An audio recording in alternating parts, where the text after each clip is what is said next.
What happens when a group of men are let loose in the wilderness with no oversight and a simple instruction: kill anything that moves? Tiger Force is the answer. An elite recon group of the Vietnam War whose war crimes were covered up by the US government for decades. In this video, we look at the atrocities committed by the men of Tiger Force as they descended into barbarity in the jungle of Vietnam, and how the US government tried to hide it from the world. Tiger Force was a long-range reconnaissance patrol unit of the 1st Battalion, 327th Infantry, 101st Airborne Division. It was formed in November 1965 by Major David Hackworth to, quote, out-guerrilla the guerrillas. It usually numbered about 45 men at any one time, but people would rotate out every few months. For example, 120 men served in the Tiger Force between July and December 1967. Usually, Tiger Force would be dropped into an operational area and given effectively free rein to achieve their goal. Military command maintained minimal oversight of their activities. So long as they racked up a body count, the brass were happy. Many soldiers embraced the freedom and lack of bureaucracy that Tiger Force provided, but the absence of accountability or oversight would lead the men of Tiger Force down a dark path.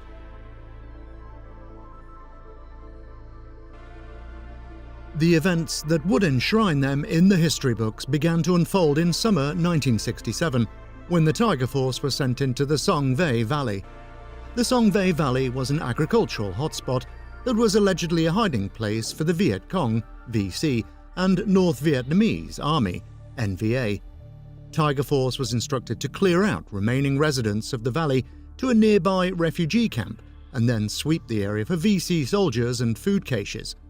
The valley was declared a free-fire area. Shoot first, ask questions later. Civilian casualties were still unacceptable in theory, but enforcing that condition was a whole other matter. The commanding officer for the Song Ve deployment was Lieutenant James Hawkins. Hawkins was a bombastic and egotistical man whose responsibility would become an ongoing issue. It would be impractical to go over every member of the Tiger Force here. We will name a few as we go, but two to keep in mind are Specialist Ken Green and Private Sam Ibarra. Green and Ibarra were childhood friends who enlisted together and volunteered for Tiger Force side by side. These were ordinary men from ordinary backgrounds, but their time in Tiger Force would irrevocably change them. Soon after arriving in Song Ve, Tiger Force encountered a lone hut. A man emerged and fired on the soldiers. Tiger Force returned fire and shredded both the man and his hut. It was only afterwards that soldiers inspected the hut and found the man's wife and baby inside. Both had been killed in the crossfire. It was a classic case of collateral damage, the sort of thing that American units in Vietnam had come to accept as inevitable. It was a dire foreshadowing of things to come.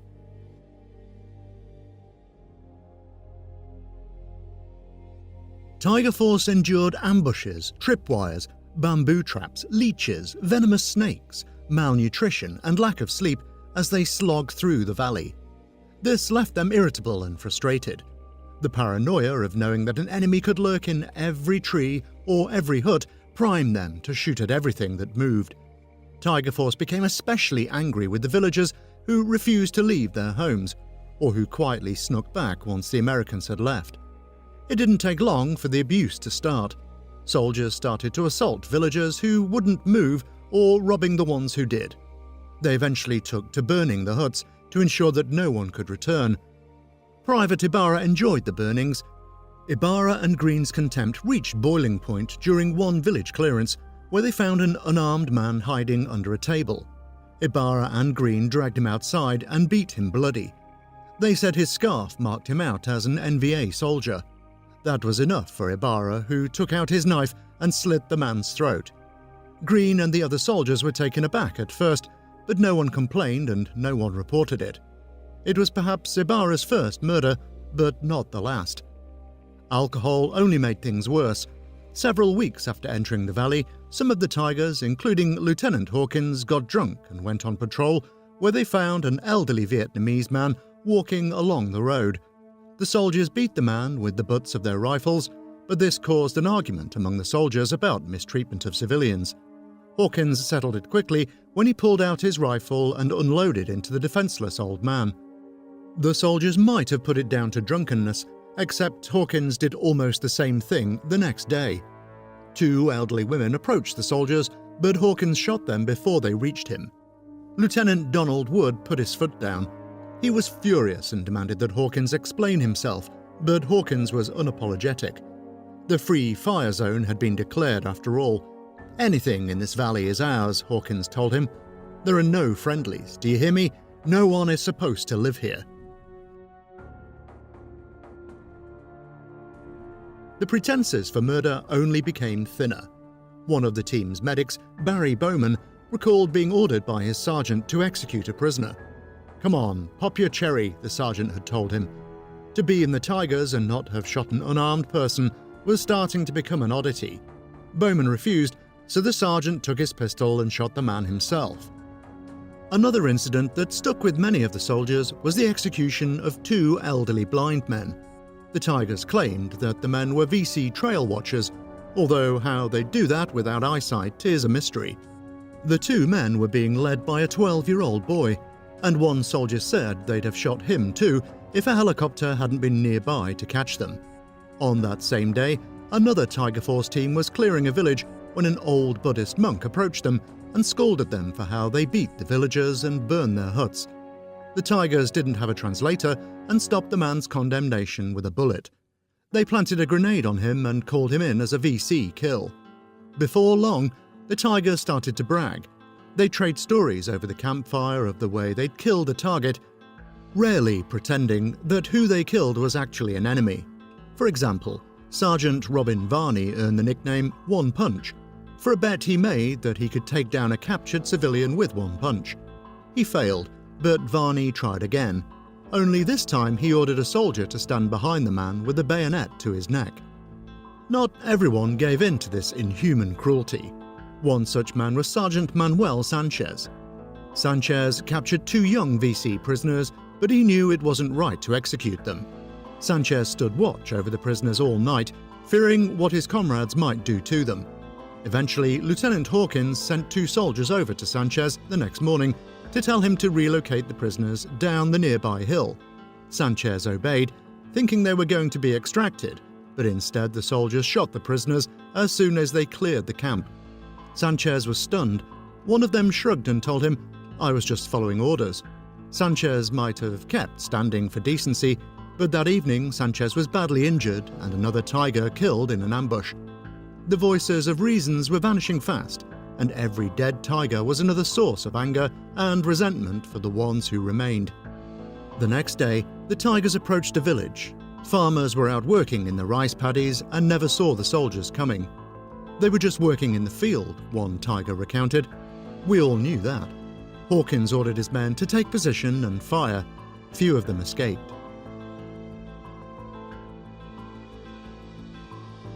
The Song Ve operation ended in August 1967.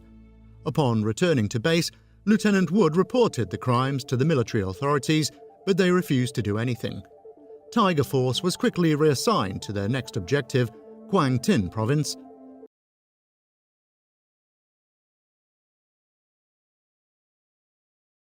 NVA forces were flooding into Quang Tin, and the Tigers were needed to sweep the jungles and take them out. The NVA were already entrenched in Quang Tin. The Tigers lost a member to an ambush on the first day and continued to lose a steady stream of members throughout the months-long campaign. Although fresh recruits had been rotated in, the depravity and callousness that the older Tigers learned in Song Ve was as strong as ever. During a sweep of one village, the Tigers saw women and children running into underground tunnels. The Tigers dropped grenades in behind them. They camped near the village that night, and one sergeant remembered hearing the cries of the women and children below, fading gradually throughout the night. The next morning, the Tigers began pulling out bodies, but no one counted how many. Not a single weapon was found. An old woman came to the village to burn incense for the dead, but the Americans shot him too. Medic Barry Bowman remembered the incident. He approached the wounded old man but didn't help him. 1 month earlier, Bowman had defied his sergeant's orders to execute a prisoner. Now, Bowman shot the injured man without remorse. He reflected that it wasn't about right or wrong in his mind, or even about winning the war. He just wanted to survive.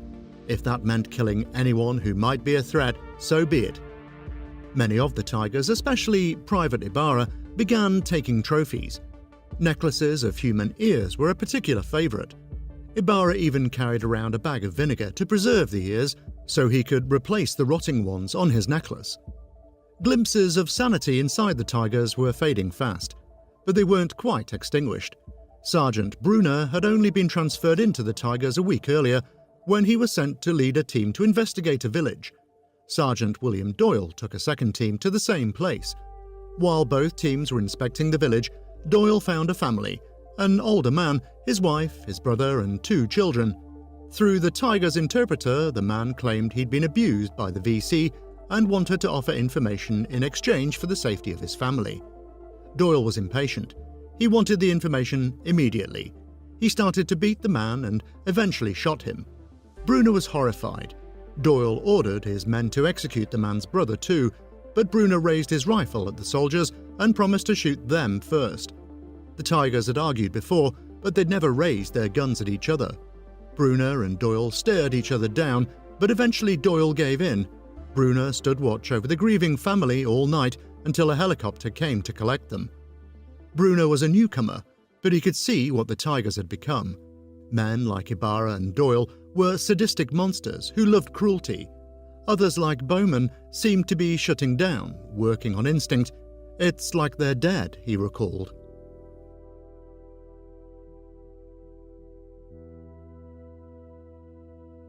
In early September, the efforts of Quang Tin were reorganized into Operation Wheeler. Wheeler was essentially a scorched earth directive to clear the province of NVA. For the tigers, it was business as usual, except the command wanted to keep a closer eye on their results. You're from the 327th Infantry, so I want 327 kills, was the order from the brass. The tigers would be eager overachievers. A string of bad events pushed the tigers even further. On September 20th, Hawkins foolishly ordered 4 men to ascend a hill he knew was mined. 3 men were injured, 1 was killed. 1 tiger had to be physically restrained from killing Hawkins. Hawkins didn't seem to care. Brunner remembered finding Hawkins the next morning, completely unbothered by the deaths and taking pot shots at a villager in a nearby field. More tigers died in the following days. On September 29th, a particularly bad ambush killed several men, including Specialist Green.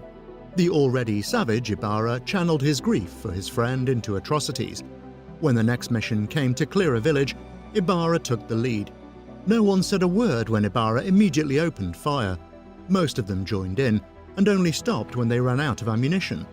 There wasn't a single weapon found in the village, but the tigers called in multiple VC kills anyway. Hawkins was finally transferred out in late October and replaced with a captain, Harold Magaha. Magaha found a cruel pack of men wearing necklaces of human ears and who ate as rarely as they slept. On Magaha's first mission, he ordered a ceasefire when he spotted civilians in the target village. The tigers simply ignored him. At least 16 people were killed, including babies, and nor a single weapon was found. Officially, the tigers hit 327 confirmed kills on November 19th. Unofficially, everyone knew they'd hit it weeks ago. The tigers simply didn't report most of their kills because they knew that so many kills with so few weapons recovered would raise suspicions.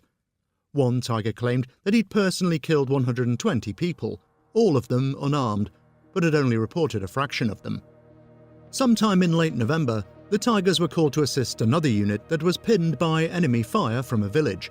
The tigers proceeded to do what they did best, rampaging through the village and eliminating anything moving inside. Private Ibarra heard a baby crying from a hut and went inside. Soon after, the crying stopped. Witnesses said that Ibarra had added another trophy to his collection.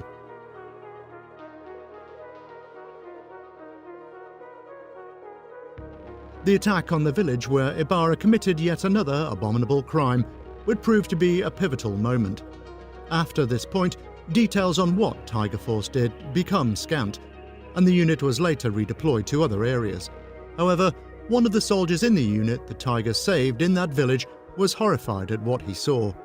That soldier, named John Ahern, was killed a few months later, but not before he told his friend and fellow soldier Gary Coy about the incident. It took until 1971 for Coy to speak to military authorities about what he'd heard. He had no idea who had gone into that hut and killed that baby, but he knew it was someone in the Tiger Force. The Coy allegation kick-started a years-long investigation into what Tiger Force had done in Vietnam. After the scandal of My Lai, the Pentagon had set up a criminal investigations department to investigate accusations of war crimes. Agent Gustav Aspe led the way.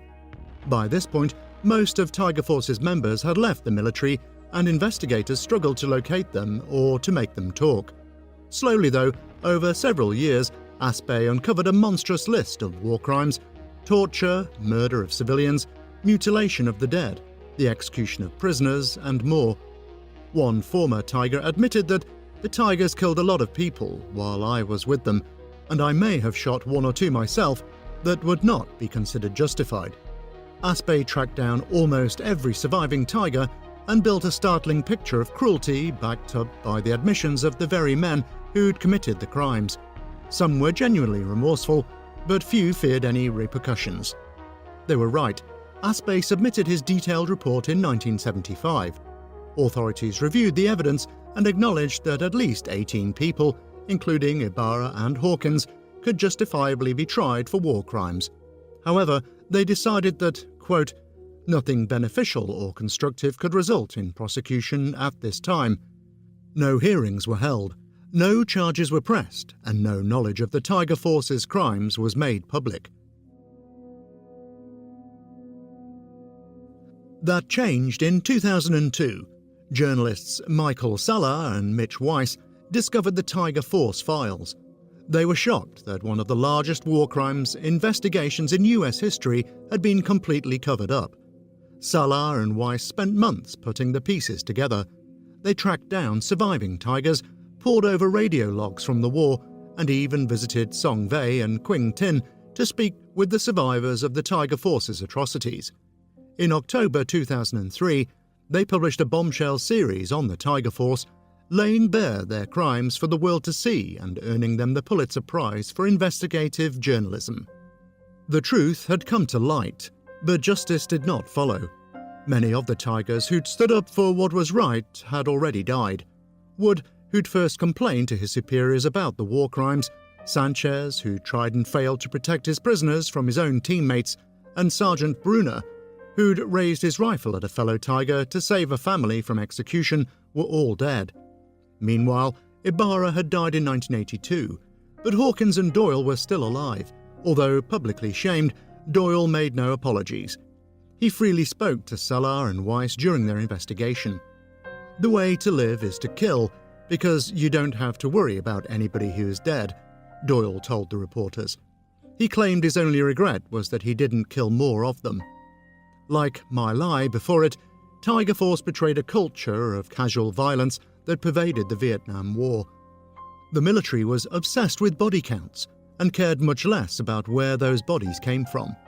Tiger Force's unique level of autonomy and lack of accountability encouraged its members to sink into greater depths of depravity and inflict immeasurable suffering on the people of rural Vietnam. We cannot know how many people were killed or mistreated by the Tiger Force.